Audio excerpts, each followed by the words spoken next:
The hot ash didn't just burn my skin. It hissed as it melted through the thin silk of my dress, sinking deep into the stretch marks on my 8-month swollen belly. I couldn't even writhe. My arms were pinned behind my back, the bones in my wrists popping under the merciless grip of my own husband, Mark. Above me, my father-in-law, Arthur, leaned in with a cruel, satisfied sneer. The dining room smelled of roasted turkey, expensive wine, and burning flesh. 12 members of Mark's wealthy, elite family sat around the mahogany table, sipping champagne, laughing softly, or simply looking away, as if Arthur was doing nothing more than putting out a cigar in an ashtray.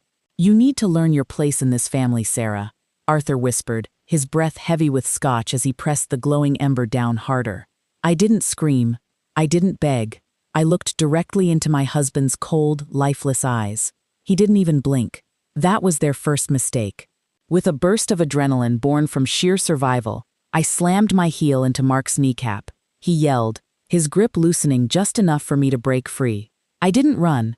Instead, I grabbed the heavy edge of the 20-foot carved mahogany dining table, hooked my fingers beneath it, and threw my entire body weight upward. The sound was deafening. Crystal glasses shattered, gravy boats painted the silk wallpaper blood red, turkey and hot grease rained down on the couture dresses of Mark's sisters, and thousands of dollars of antique china smashed into powder against the hardwood floor. Screams echoed through the estate as Arthur was thrown backward, covered in scalding soup and grease. Standing in the center of their ruined luxury, bleeding and gasping for air, I wiped the sweat from my forehead, looked at the terrified faces staring back at me, and smiled an icy, razor-sharp grin. But that's not where this story began. And nobody in that room had any idea what was coming. 3 months earlier, I was just the poor orphan girl Mark had brought home.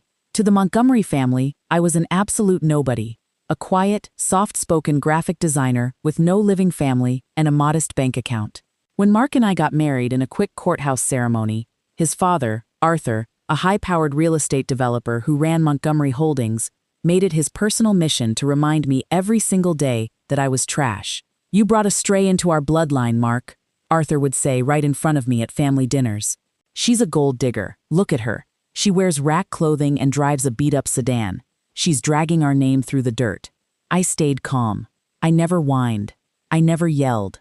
When Mark's sister, Chloe, deliberately spilled red wine down my back at a charity gala, I politely excused myself to the restroom.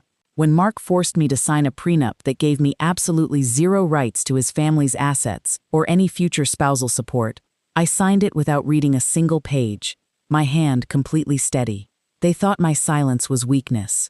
They thought I was terrified of losing the luxury they flaunted in my face. The gaslighting was constant, and Mark slowly transformed from an attentive boyfriend into his father's puppet. He began taking my phone, monitoring my expenses, and reminding me that without his family, I was nothing. "My father builds dynasties, Sarah," Mark scoffed one night when I asked why Arthur was allowed to berate me. "You should be begging on your knees to be part of this family." They had no idea what was actually happening behind closed doors. Remember that prenup I signed so easily? Remember that detail. It matters later. Arthur Montgomery was a man who believed money bought immunity from basic humanity. He dominated everyone in his orbit through fear and financial leverage. His company, Montgomery Holdings, was currently finalizing a massive multi-billion-dollar commercial contract to redevelop the city's waterfront district, a deal that would cement his legacy and make his family untouchables. As my pregnancy progressed, Arthur's cruelty escalated. He couldn't stand that an impoverished street rat was carrying the Montgomery air. He demanded I step down from my remote design job and insisted I perform menial housework around his mansion to earn my keep. When I refused to clean his boots, he cut off the small stipend Mark gave me. Mark stood by and watched, completely unbothered, eager to stay in his father's multi-million-dollar will. "You think that baby makes you special?" Arthur sneered at me a week before the holiday feast. "You're just a vessel, Sarah. Once that child is born, I'll hire the best attorneys in the state. You'll be on the street, penniless, and you'll never see my grandchild again." I looked at him, met his angry, bloodshot eyes, and nodded slowly. "We'll see, Arthur." He laughed in my face. "What are you going to do? Sue me? With what money?" This is where everything changed. What Arthur Montgomery didn't know, what nobody in the city knew, was who my biological family actually was. I was an orphan, yes.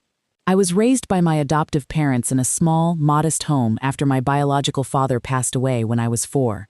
But my biological father wasn't poor. His name was Arthur Sterling, the founder of Sterling Global, the largest institutional investment firm on the East Coast.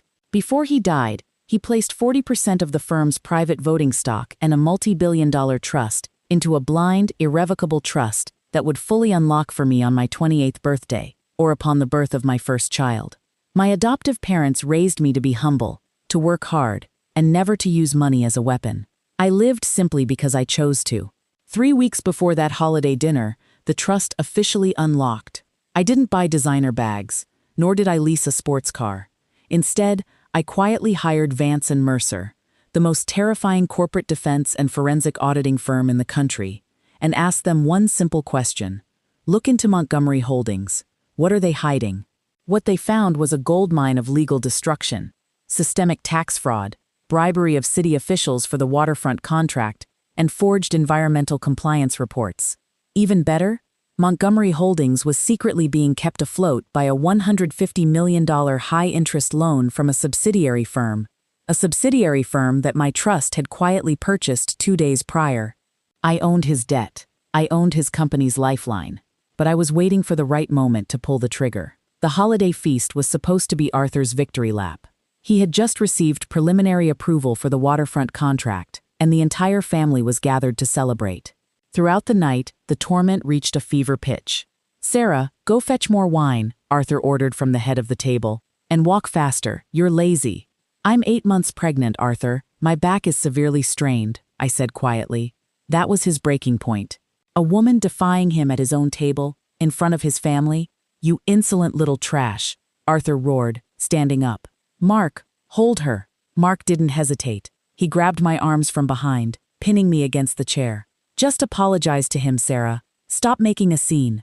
Mark hissed in my ear. Arthur walked over, pulled a fresh cigarette from his pocket, lit it, took a deep drag, and pressed the glowing tip right into my bare skin. They thought they were breaking me, believing this absolute act of physical cruelty would force me into submission once and for all. Instead, it was the catastrophic mistake that sealed their total ruin. The moment the dining table crashed to the floor, sending luxury china and hot food flying across the room, the screaming stopped. A suffocating silence fell over the ruin. Arthur was dripping with gravy, shaking with rage. "You insane bitch, you're done," Arthur spat, clutching his chest. "Mark, call security. Call the police. I will have you locked away for assault. You won't get a single penny. I'll take your child."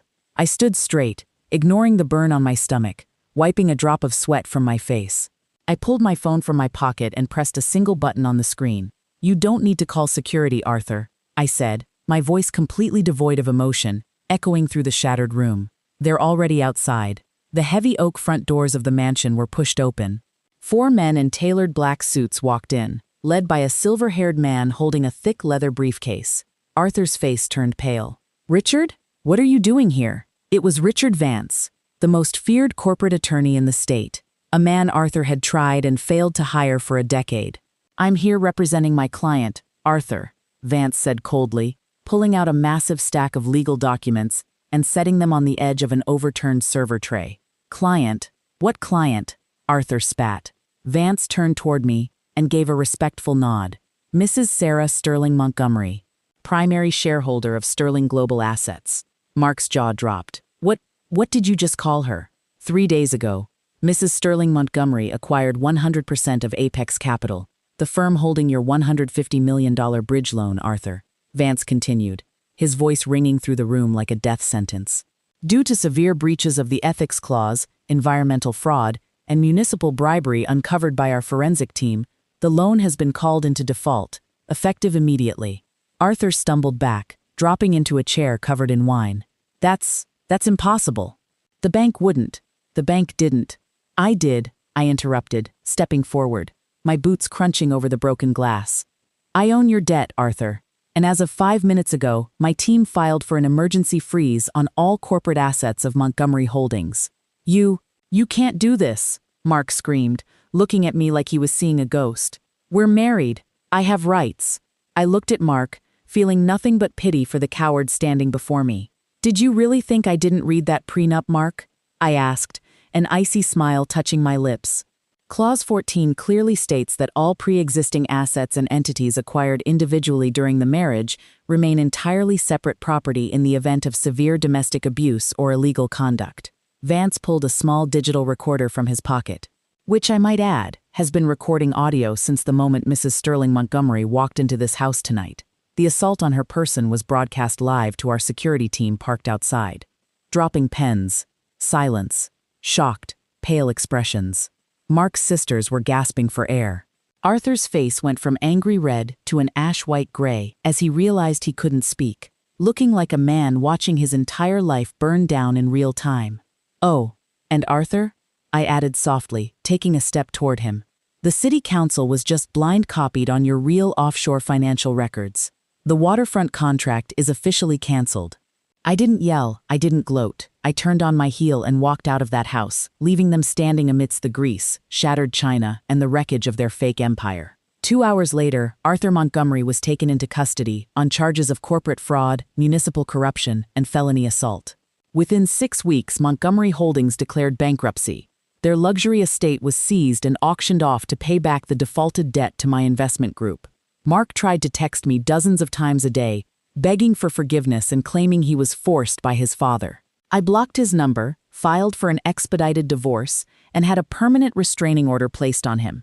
He now works as an entry-level associate in a firm owned by one of my subsidiary companies, earning minimum wage to pay off his mounting legal fees. 3 months later, I gave birth to a healthy, beautiful baby girl. Sitting in my sunlit home, watching the waves crash against the quiet shore, I looked at the faint, silver scar on my stomach. It no longer represented pain. It represented the moment I broke my silence and reclaimed my power.